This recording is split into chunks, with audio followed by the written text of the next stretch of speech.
నమస్కారం. మన విద్యా 24/7 ఛానల్కి స్వాగతం.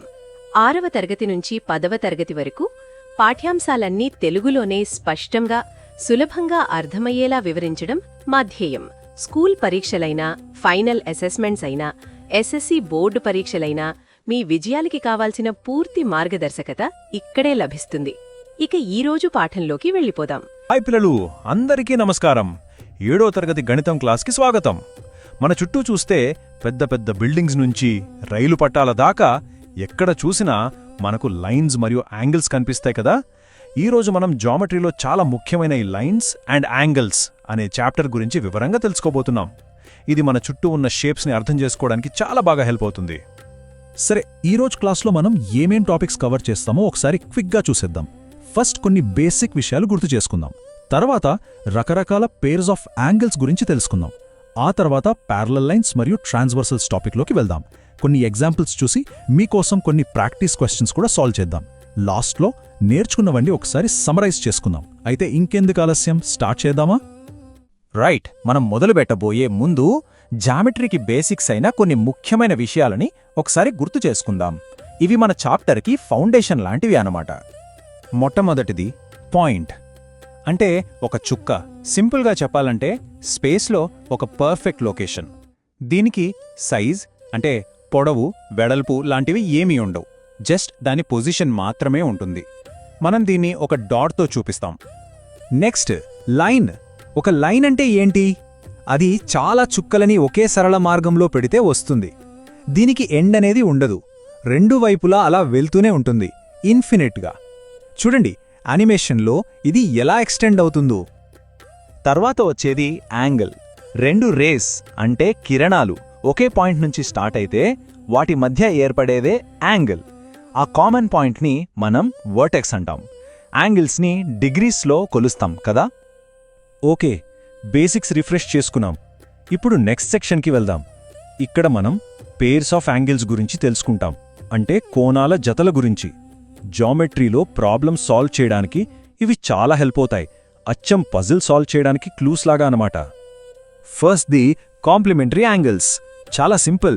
ఏవైనా రెండు యాంగిల్స్ తీసుకుని వాటిని యాడ్ చేసినప్పుడు వాటి మొత్తం కరెక్ట్గా 90 డిగ్రీలు వస్తే వాటిని మనం కాంప్లిమెంటరీ యాంగిల్స్ అంటాం. గుర్తుపెట్టుకోండి, సమ్ ఎప్పుడు 90 డిగ్రీస్ ఉండాలి. ఈ డయాగ్రామ్ చూడండి, ఇంకా క్లియర్గా అర్థమవుతుంది. ఇక్కడ మనకొక 40 డిగ్రీ యాంగిల్, ఇంకో 50 డిగ్రీ యాంగిల్ ఉన్నాయి. 40 + 50 ఎంత? 90 డిగ్రీస్. చూసారా, రెండూ కలిసి ఒక రైట్ యాంగిల్ అంటే లంబకోణాన్ని ఫామ్ చేశాయి. సో ఇవి complementary angles. Next supplementary angles. ఇది కూడా సేమ్ లాజిక్, కానీ ఇక్కడ రెండు యాంగిల్స్ మొత్తం 180 డిగ్రీలు ఉండాలి. కన్ఫ్యూజ్ అవ్వొద్దు. కాంప్లిమెంటరీ అంటే 90, సప్లిమెంటరీ అంటే 180. ఈ డిఫరెన్స్ చాలా ఇంపార్టెంట్. ఈ ఎగ్జాంపుల్ చూడండి. ఇక్కడ ఒక 120 డిగ్రీ యాంగిల్, ఒక 60 డిగ్రీ యాంగిల్ ఉన్నాయి. ఇవి రెండూ కలిసి ఒక స్ట్రైట్ లైన్ని ఫామ్ చేస్తున్నాయి కదా. So 120 + 60 180 degrees. కాబట్టి ఇవి సప్లిమెంటరీ యాంగిల్స్ అన్నమాట. ఇప్పుడు అడ్జసెంట్ యాంగిల్స్ గురించి చూద్దాం. అడ్జసెంట్ అంటే పక్కపక్కనే అని. పక్కపక్క ఇళ్లలాగా అనుకోవచ్చు. రెండు యాంగిల్స్ అడ్జసెంట్ అవ్వాలంటే 3 కండిషన్స్ ఫాలో అవ్వాలి. 1, వాటికి ఒకే వర్టెక్స్ ఉండాలి. 2, వాటికి ఒక కామన్ ఆర్మ్ అంటే భుజం ఉండాలి. 3, కామన్గా లేని ఆర్మ్స్ ఆ కామన్ ఆర్మ్కి అటు ఇటు ఉండాలి. Next linear pair. ఇది చాలా స్పెషల్ కేస్. ఇవి అడ్జసెంట్ యాంగిల్స్ అయి ఉండాలి అండ్ వాటి నాన్ కామన్ సైడ్స్ ఒకదానికొకటి ఆపోజిట్గా ఉంటూ ఒక స్ట్రెయిట్ లైన్ని ఫామ్ చేయాలి. అప్పుడు వాటి సమ్ ఎప్పుడూ 180 డిగ్రీస్ ఉంటుంది. అంటే ఒక లీనియర్ పేర్ ఎప్పుడూ సప్లిమెంటరీ కూడా అవుతుంది. ఓకే, ఇప్పుడు చాలా చాలా important concept, vertically opposite angles. రెండు స్ట్రైట్ లైన్స్ ఒకదానికొకటి క్రాస్ అయినప్పుడు ఎదురెదురుగా ఫామ్ అయ్యే యాంగిల్స్ని వర్టికల్లీ ఆపోజిట్ యాంగిల్స్ అంటాం. వీటికున్న ఒకే ఒక సూపర్ పవర్ ఏంటంటే అవి ఎప్పుడూ ఈక్వల్గా ఉంటాయి. ఈ పాయింట్ చాలా ప్రాబ్లమ్స్లో యూజ్ అవుతుంది.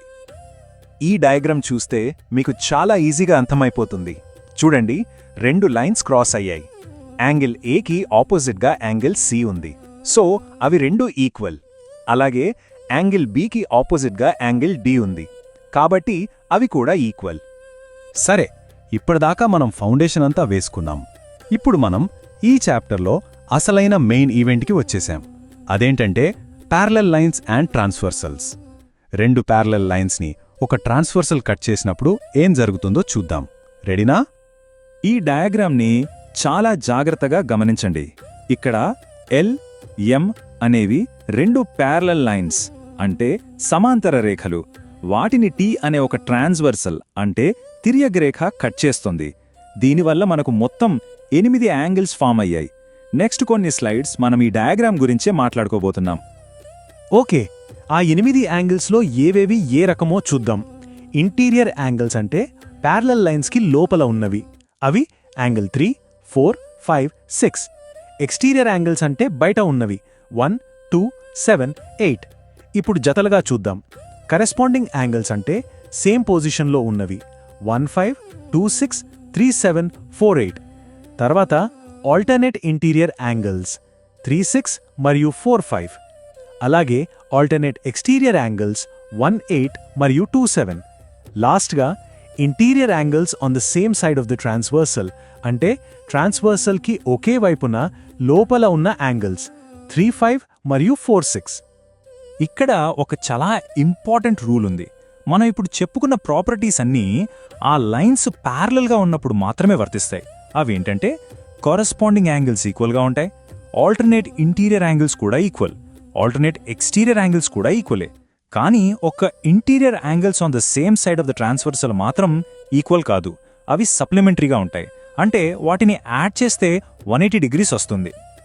సూపర్! థియరీ అంతా నేర్చుకున్నాం గదా.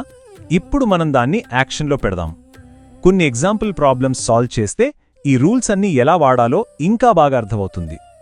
ఫస్ట్ ఎగ్జాంపుల్ చూద్దాం. ఈ ఫిగర్లో రెండు లైన్స్ ఇంటర్సెక్ట్ అవుతున్నాయి. ఒక యాంగిల్ 50 డిగ్రీస్ అనిచ్చారు. మనం మిగిలిన 3 angles x, y, z values కనుక్కోవాలి. సరే, దీన్ని స్టెప్ బై స్టెప్ సాల్వ్ చేద్దాం. ఫస్ట్ y వాల్యూ ఎంత? 50 డిగ్రీస్కి ఎదురుగా ఉంది కదా. So vertically opposite angles equal కాబట్టి y కూడా 50 డిగ్రీసే. ఇప్పుడు x మరియు 50 డిగ్రీస్ పక్కపక్కనే ఒక స్ట్రెయిట్ లైన్ మీద ఉన్నాయి. అంటే అవి లీనియర్ పేర్. కాబట్టి x + 50 = 180. అంటే x = 180 - 50 విచ్ ఈజ్ 130 డిగ్రీస్. ఇక z అది xకి వర్టికలీ ఆపోజిట్. సో z కూడా 130 డిగ్రీసే. అంతే. Solution x = 130, y = 50, z = 130 degrees. ఇప్పుడు ఇంకో ఎగ్జాంపుల్. ఇక్కడ L, M అనేవి ప్యారలల్ లైన్స్, T అనేది ట్రాన్స్వర్సల్. యాంగిల్ 1 వాల్యూ 70 డిగ్రీస్ అయితే యాంగిల్ 7 వాల్యూ ఎంతో కనుక్కోవాలి. ఇది కూడా చాలా ఈజీ. మన రూల్స్ గుర్తు తెచ్చుకుందాం. యాంగిల్ 1, యాంగిల్ 5 ఇవి రెండు కరెస్పాండింగ్ యాంగిల్స్. లైన్స్ ప్యారలల్ కాబట్టి ఇవి రెండు ఈక్వల్. సో యాంగిల్ 5 కూడా 70 డిగ్రీస్. మనకు కావాల్సింది యాంగిల్ 7. ఇప్పుడు చూడండి, యాంగిల్ 5, యాంగిల్ 7 ఒకదానికొకటి ఆపోజిట్గా ఉన్నాయి. అంటే అవి వర్టికలీ ఆపోజిట్ యాంగిల్స్ కాబట్టి అవి కూడా ఈక్వల్. సో యాంగిల్ 7 కూడా 70 డిగ్రీసే. చూసారా ఎంత సింపుల్గా ప్రాబ్లం సాల్వ్ అయిపోయిందో? ఓకే, ఇప్పుడు నా వంత అయిపోయింది, మీ వంతొచ్చింది. ప్రాక్టీస్ చేస్తేనే ఏదైనా పర్ఫెక్ట్ అవుతుంది. సో ఇప్పుడు మీ స్కిల్స్ టెస్ట్ చేసుకునే టైం. ఈ ఫిగర్లో PQ లైన్స్ ప్యారలల్గా ఉన్నాయి. ఒక యాంగిల్ 125 డిగ్రీస్ అని ఇచ్చారు. మిగతా అన్ని angles A, B, C, D, E, F వీటన్నిటి వాల్యూస్ కనుక్కోవాలి. ఇప్పుడు ఈ వివరణను ఇక్కడే ఆపి మీరే సొంతంగా సాల్వ్ చేయడానికి ట్రై చేయండి. ఓకే, ట్రై చేశారా? ఇప్పుడు మీ ఆన్సర్స్ కరెక్టో కాదో చెక్ చేసుకోండి. ఫస్ట్ ఈ ప్లస్ 125 డిగ్రీస్ ఒక లీనియర్ పేర్ కదా. So E = 180 - 125 = 55 degrees. F ఈకి వర్టికలీ ఆపోజిట్ కాబట్టి F కూడా 55. C Fకి alternate interior angle. So C కూడా 55. A Cకి వర్టికలీ ఆపోజిట్ కాబట్టి A కూడా 55. ఇప్పుడు D 125 డిగ్రీస్కి కరెస్పాండింగ్ యాంగిల్. So D = 125. లాస్ట్గా B Dకి వర్టికలీ ఆపోజిట్ కాబట్టి B కూడా 125. మీ ఆన్సర్స్ అన్నీ కరెక్ట్ వచ్చాయా? Great job. వండర్ఫుల్. ఈ చాప్టర్లో మనం చాలా నేర్చుకున్నాం. ఇప్పుడు ఫైనల్గా మనం నేర్చుకున్న కీ పాయింట్స్ అన్నింటినీ ఒకసారి క్విక్గా రివైజ్ చేసుకుందాం. ఓకే, మన key takeaways: complementary angles sum 90 degrees, supplementary angles sum 180 degrees. Linear pair అంటే అవి ఎడ్జసెంట్ మరియు సప్లిమెంటరీ. వర్టికలీ ఆపోజిట్ యాంగిల్స్ ఎప్పుడూ ఈక్వల్. ఇక ఒక ట్రాన్స్వర్సల్ రెండు ప్యారలల్ లైన్స్ని కట్ చేసినప్పుడు corresponding angles equal, alternate interior angles equal మరియు interior angles on the same side మాత్రం సప్లిమెంటరీగా ఉంటాయి. అంటే వాటి సమ్ 180 డిగ్రీస్. ఈరోజు మనం లైన్స్ మరియు యాంగిల్స్ గురించి చాలా విషయాలు తెలుసుకున్నాం. గుర్తుపెట్టుకోండి, ప్రాక్టీస్ చేస్తూ ఉంటేనే ఈ కాన్సెప్ట్స్ ఇంకా బాగా గుర్తుంటాయి. మనం నెక్స్ట్ క్లాస్లో మళ్ళీ కలుద్దాం. లెర్నింగ్ని ఈజీ చేసుకుందాం. ఈరోజు చూసిన పాఠం మీకు ఉపయోగపడిందని హృదయపూర్వకంగా ఆశిస్తున్నాను. ఇలాంటి మరిన్ని స్పష్టమైన, సహాయకరమైన, మార్కులు పెంచే పాఠాలు పొందాలంటే మన విద్యా 24/7 ఛానల్ను తప్పకుండా సబ్స్క్రైబ్ చేయండి. ఈ వీడియో నచ్చితే లైక్ చేయండి, మీ ఫ్రెండ్స్కి షేర్ చేయండి. మీ సందేహాలు, సూచనలు, తదుపరి నేర్చుకోవాలనుకున్న విషయాలు కింద కామెంట్స్లో రాయండి. మీ స్పందన మాకెంతో ముఖ్యం. మీ ఒక్క లైక్, ఒక్క షేర్, ఒక్క కామెంట్ కూడా ఈ చదువు వెలుగును మరింత మంది విద్యార్థులకు చేరుస్తుంది. మాతో ఉండండి.